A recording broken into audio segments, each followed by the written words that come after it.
Hi lovely people, welcome to my channel. My name is Layla, and on this channel I love to talk about personal development. I know the last time I uploaded a video was, I believe, 6 months ago. It's been such a long time and a lot has happened ever since.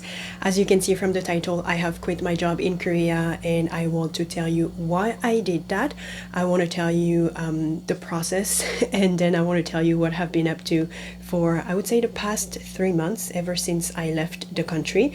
Now, granted, I am in Korea at the moment filming this video, but you know, I'm going to tell you all about that. So if you are interested, then keep on watching. If you have been following me on this channel, then you know that I've been working for a marketing company, like a Korean marketing company, mostly specialized in digital marketing, working with tourism agencies. As far as my job, I was a content editor, a content writer, a copywriter, and I loved my job. I was so lucky to have been able to work in this company. I loved my coworker, I liked the environment, I liked the work-life balance.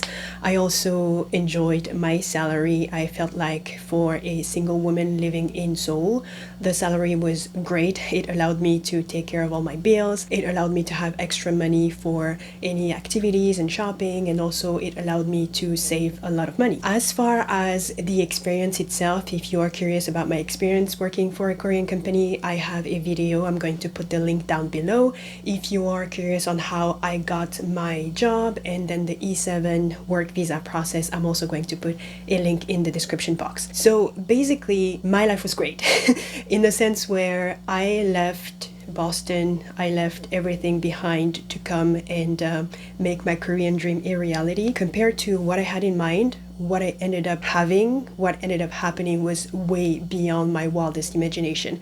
I was absolutely grateful.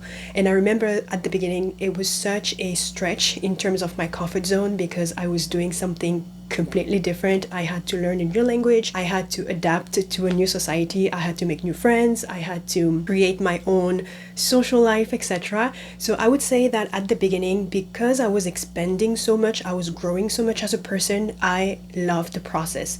Although it was difficult, although sometimes I doubted myself and I was scared and I didn't know what would happen, at least the growth was there and I could feel the difference and I could feel myself becoming a better person. And then eventually, you know, when you expand, you start getting comfortable. I would say a year and a half after I found my job, after I found my groove, after my life was pretty much set, I started creating a routine, I started enjoying it, and you get to a point where you are satisfied, you are happy with the progress, and you tap yourself on the back and say, hey, good job, we did it, you know. I enjoyed that period during that time because for once I did not have to stress about the future and what would come next.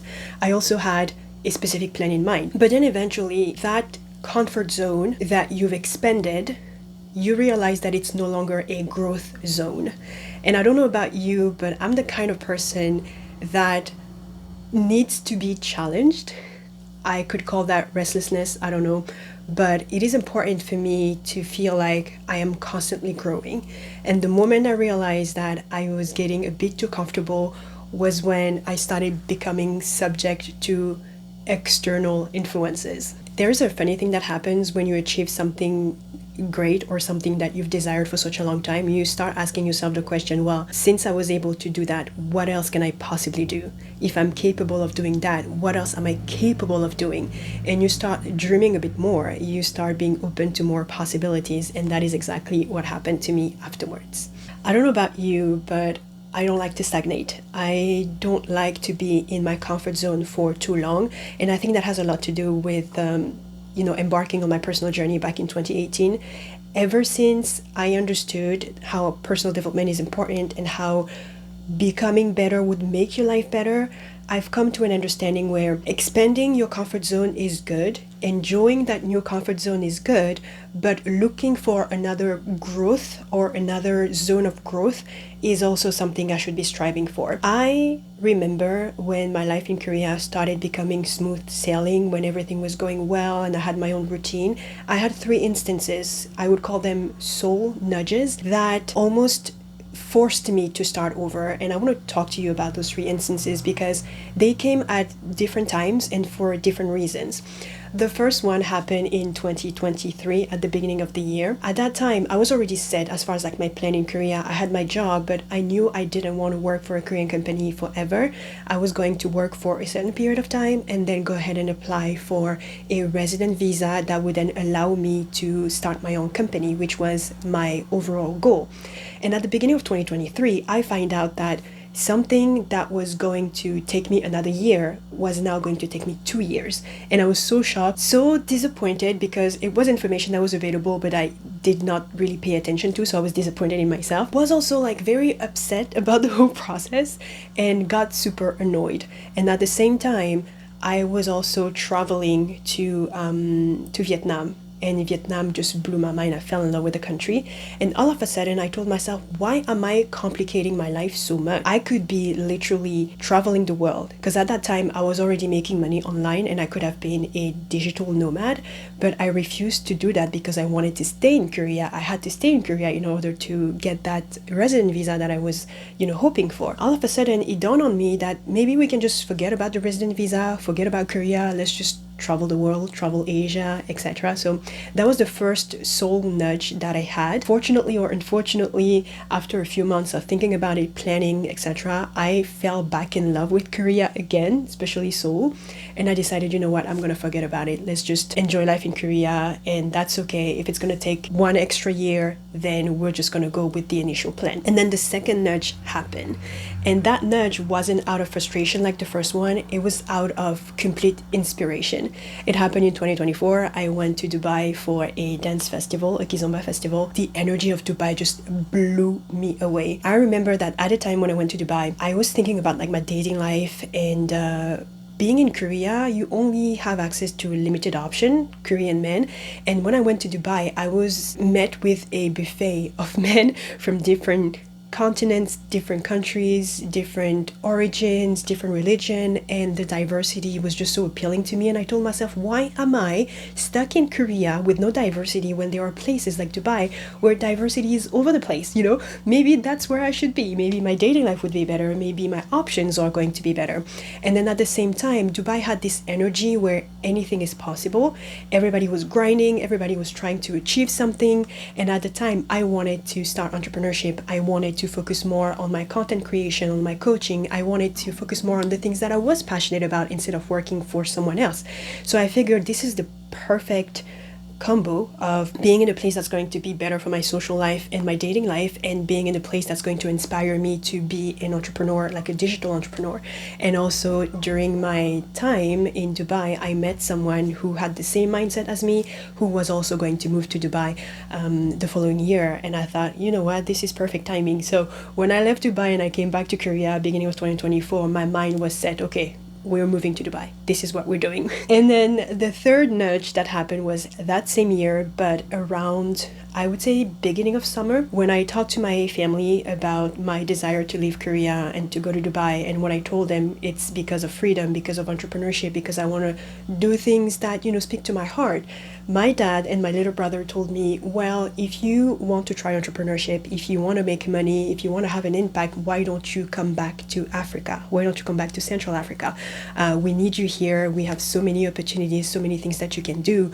You should come back with your expertise, with your vision, and we can work together. We can do some stuff together. I don't know if you know anything about human design, but I'm a projector. And as a projector, we say yes to opportunities when we feel invited, when we feel like people need us, when we feel like we're valued for what we have to contribute. And the way my dad and my sibling talked to me made me realize, oh my god, maybe this is what I need to do. So instead of going to Dubai where I know no one, where it's riskier, maybe I should just go back to Central Africa and start over. And that was the final nudge. There was no other nudges after that. This was the final one that made me go, okay, that's it, we're doing it. That's when I made a decision that 2024 was going to be my last year in Korea as a Korean resident with a visa. I don't know about you, but I firmly believe that I'm here to accomplish great things. I feel like my life should not be lived in vain.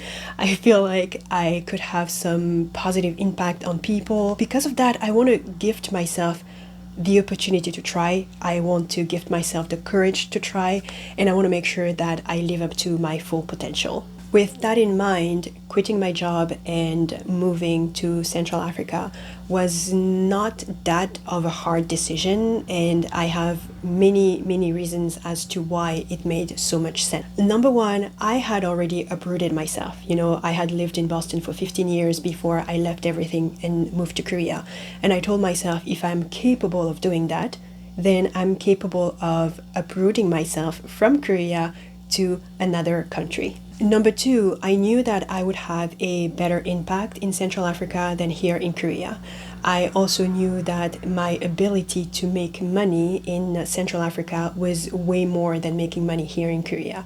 And because money is important and because having an impact is important, I felt like this is where I needed to be. Number three, I was going back to countries that I've known in the past, even though it was decades ago. At least I know about the countries, I know about the cultures, I know about the people. So I wasn't going into unknown territories. Number four, I was going back to my family. I was going back to my dad, to my siblings. I was going back to people who are entrepreneurs themselves, who are, thriving and who were willing to help me find my way. So I wasn't going to start from scratch. I was going to start from a structure that was already in place with people willing to help me, give me advices, etc. So that is very helpful when you're trying to move to a different country where you want to start business. If you already have people waiting for you and a structure waiting for you, then it's easier than if you were to go by yourself trying to figure out from the ground up, from the very beginning.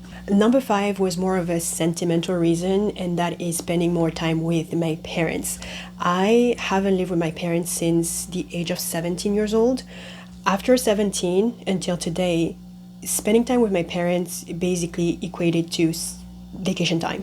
And vacation time could be like a week, 2 weeks, or sometimes back in the US, my mom would come and stay for like a couple months or whatever. But I could go literally years without seeing my dad.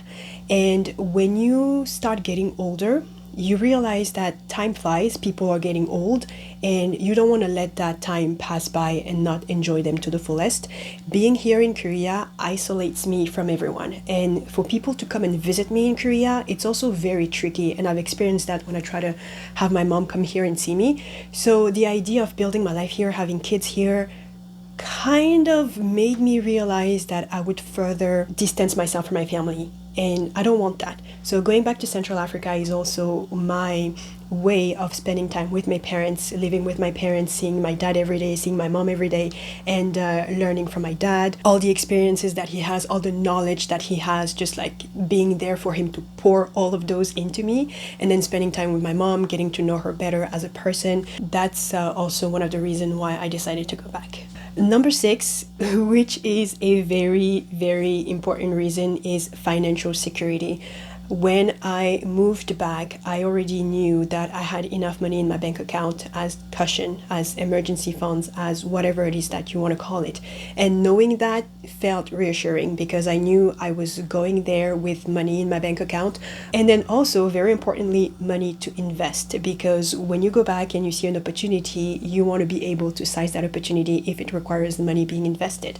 And knowing that you have that money available makes it easier. So number six, definitely my bank account, my saving account, knowing that I had money in it made me want to go back. Number seven is also related to money, and that is my ability to make money online. Because again, I'm going into something and I don't know what's going to happen. I don't know what kind of opportunities are going to wait for me there. To knowing that independently of what happens, I'm still going to have money coming in every month was a game changer, and also something that was very reassuring for me. Therefore, I could go without being desperate. I could take my time. I could just enjoy life and look at opportunities and be discerning and be mindful because I wasn't desperate for money. And number eight, last but not least, it was this perfect mix of entrepreneurship, freedom, and travel. By moving back to Central Africa, I knew that I could try on entrepreneurship, start businesses, and see how, those go. I also knew that I was going to get freedom to do whatever I want, freedom of my time, freedom of, location, etc. And number three, travel. I knew that, okay, if I go back and I start, doing things and life starts getting heavy, then I can just buy myself a plane ticket and come back to Korea and chill, or maybe go to a different country on vacation and chill and come back. So the idea of, okay, I'm gonna work very, very hard for a couple of months and then I can go and travel for a couple of weeks and then come back again, that was very appealing to me. Out of all those 8 reasons, I decided, you know what, this is the right decision. Also because heart-wise, it felt right. Everything else was more like a mind kind of thing, when you sit down and you try to do the pros and cons. So for the pros and cons, it won because it had more pros than cons. But ultimately, the decision came from here, and here said, this is what we're doing. So it's been about 3 months. I left Korea on December 12 and I came back to Korea on March 12. More on that later. And so it has been 3 months of me being in Central Africa between 2 countries. And you're probably wondering what happened. So let me tell you what happened, just a quick update. For one, I actually did not tell people I was moving back. I just told my parents, my siblings, and some of my aunties. Everybody else just thought I was there on vacation, which was pretty funny because they would see me and be very happy to see me. Some of them, it's been like over 10 years. And then a month later, they would see me on an event and say, hey, you're still here? I'm like, yeah, I'm still here. So for them, it was more like an extended vacation period. But for me, I knew what was going on. And the reason why I did not want to reveal the truth is because I was not sure of what I was doing. Yes, I knew I came back with the intention of staying, but I had no idea how my body would react to that, how my mindset would react to that, how the reality of the situation would make me feel. And until I was absolutely sure, I just didn't want to broadcast that to people. I wanted my stay to be without any pressure. I just wanted to be the only person making that decision, and the less people knew, the better it was for me. I remember when 2025 started, I wanted to decide on a mantra, on a word for the year, and my word for the year was surrender. I am a go-getter. I mean, if you watch my channel, you kind of know that about me. I'm a go-getter. I love to have goals. I love to have a plan. I love to be working towards something. It just makes me feel joyful. And going back to Central Africa, I had no idea what to expect. When I moved to Korea, at least I had a plan. I knew, okay, I need to go to Sogang, I need to learn Korean, I need to look for a job, blah, blah, blah, blah. Everything was kind of like laid out. But for Central Africa, I had no idea. I had no idea. So there was no plan to work off of. And I told myself maybe that's a sign from God to tell me surrender to the process. How about you don't do anything? How about you just sit down and relax and observe around you? How about you look at opportunity and you only say yes to the things that speak to your heart or the things that feel good to you? I was venturing in uncharted territories and I wanted God to be my guiding light. And trust me, it's not easy. Okay, it is not easy. We're already in March. I believe I've done a good job so far. So in order for the thing to be easier on me and on my mindset, I decided, you know what, maybe what we can do is have a goal a month, maybe something to work towards, prepare me for opportunities to come. I'm a lucky person and I believe in luck, and for me luck is opportunity that meets preparation. Because I have no control over the opportunities that come to me, I have control over the preparation that I can do. What can you do to better prepare yourself for a life in Central Africa? And the number one thing was getting my driver's license. I've been afraid of driving for the longest time, and mind you, I was able to get my license in the US, but I never actually driven a car for that long, and the fear has always been there. When you go back to Central Africa without a car, there's nothing you can do. My very first task was to get over that hurdle, not only get my driver's license, but on top of that, drive a car and be comfortable doing that. When January started, I enrolled. I started, driving and stuff, and then eventually, thanks to my sister-in-law and my brother, I was also able to drive their car and take the children to school and pick them up, etc. So now, not only do I have my driver's license, but I'm actually very comfortable driving a car. And I was so proud of myself, proud of this big achievement. Something else that I also wanted to focus on was cooking African food, to be more precise, because it's kind of important, especially if you live in Africa and if you end up with an African man, you kind of have to know how to feed him, feed yourself, feed your kids, etc. But it was also, for me as a woman, I felt like I've been so focused on other stuff besides domestic situations. And then when you live with an African mom, she will always remind you of, gotta make sure you know how to cook, gotta make sure you know how to do this and that, because your future husband, we don't want him to think that we did not raise you properly. And I know it's the African mindset, but it's kind of the reality of the situation. So I figured, you know what, since I have free time, why not?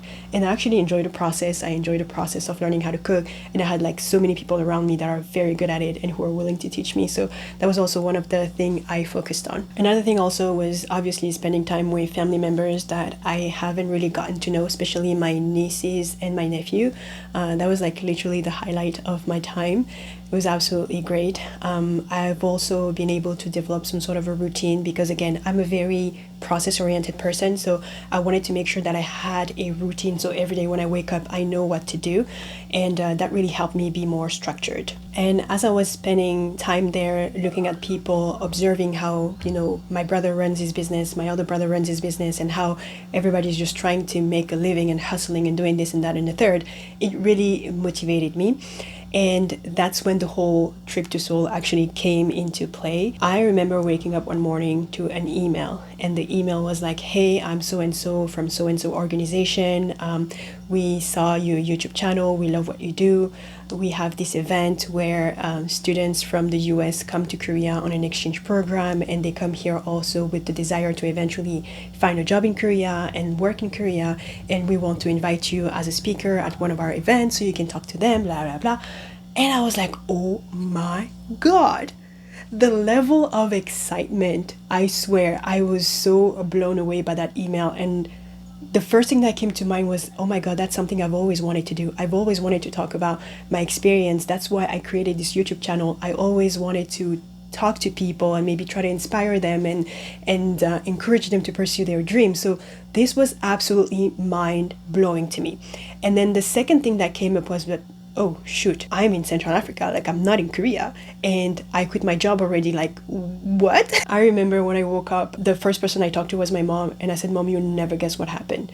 And I told her about it, and she was absolutely beaming with excitement. For me, at least, I was expecting her to say, oh, but you're here already. Like, why would you go back for this? Like, it doesn't really make sense. And you have like so many things that are already happening. Like, I was expecting her to rain on my parade, but she did not. She was like, oh my God, this is so great. This is so exciting. Like, you need to go. And I'm like, do I need to go? She's like, yeah. I'm like, yeah. Yes, I need to go. I think I need to go too. And the funny thing is, I actually wanted to go back to Korea. I had plans of going back to Korea, but I was thinking more like summertime or maybe end of the year. I remember my friend, she took a video of me saying, okay, you have to promise me to come back. If you don't come back, I'm going to change your name to Kimchi. And so I knew I was going to come back, but I just had no idea I was going to come back so soon. And with this event coming up, I was like, okay, maybe this is a sign from God that, it's time to come back now. Like, if you want to come back, you might as well come back for this type of event. Now, of course, I was, it wasn't for free, but the money that I received wasn't enough to pay for my plane ticket. And that didn't really bother me because at the end of the day, I was more into the experience than anything else, so the money really didn't matter to me. Yeah, I saw that as a sign, and I remember thinking the theme of my year is surrender. Surrender to opportunities that speak to your heart, and this opportunity spoke to my heart. I had the means, I had the time, let's do it. So I contacted them and say, hey, I quit my job, I'm doing some other things now, but would that be okay? They're like, yeah, that's fine. I mean, you have the experience, you've been through the process, so we don't really care if you don't have your job anymore. I'm like, okay, fine. So we set everything, and the event was for March 12th. I booked my ticket, I booked everything, and I was good to go. Now, something else came to me, and I had to journal about that. It was the fact that by going to Korea, I was going to put on hold things that I have already started. Like I told you, I came to be an entrepreneur, I came to look at opportunity, and at the time I was talking to my brother about a very lucrative, interesting opportunity, but things were not off the ground yet. So I started feeling guilty, telling myself, okay, you just came back, you told people you were so serious about being here, about being an entrepreneur and doing, working on projects, and now you're going to leave everything and then go back to Korea. Like, how does that make you look? Would people take you seriously when you're not even committed? So I was afraid of And it sounds crazy, but I was kind of afraid to let my dad know. I was afraid to let my brother know that, hey, I have this opportunity and I have to bounce. I felt like I was letting them down. But then at the same time, the opportunity that we were working together hasn't even started yet. So why would I put my life on hold for something that hasn't really taken off? So I wrestled with the idea, but I told myself at the end of the day, I came back for freedom. I came back for the ability to dictate how I want my life to go. Therefore, not honoring my true desire and do what's convenient to others was not honoring my freedom and what I was looking for. So I told myself, no, your freedom is more important. You came here to craft a very specific life, a life where you get to decide what to do, a life where you get to respond to opportunities that speak to your heart, and we're not going to fumble the bag. We're not going to fail on the first try. Like, this is the first test that God is giving you. It's like, okay, I'm testing you now, let's see how you react, and you fumble the bag. And you're going to say, oh, well, you know what, let's just say no to that thing because I've already started here and I don't want people to think that I'm flaky. It's like, no, we're going to figure this out. And lo and behold, we figured this out. The timing was absolutely so perfect that when I told my brother about my deadline, as far as like, hey, I need to be in Korea by that day, so I'm going to leave on that specific day, from the moment I made the decision and I bought my ticket to the moment I had to leave for Korea, I think it was about 3 weeks or something like that. And believe it or not, the opportunity, like the working opportunity that we had, kind of happened around that time at a speed that was mind-blowing. I think 2 days before I was on my plane for Korea, that's when we had like finalized everything, all the signatures and blah blah blah. So long story short, I was able to come back to Korea and do my event, and I also was able to kickstart my very first entrepreneurship project. And it has already started. I'm absolutely excited. I invested all my saving into this project and I feel very confident. I know it was kind of scary, but we can talk more about that later, but I invested everything that I have and I believe in what we're doing and I'm very, very excited. So the timing was just perfect.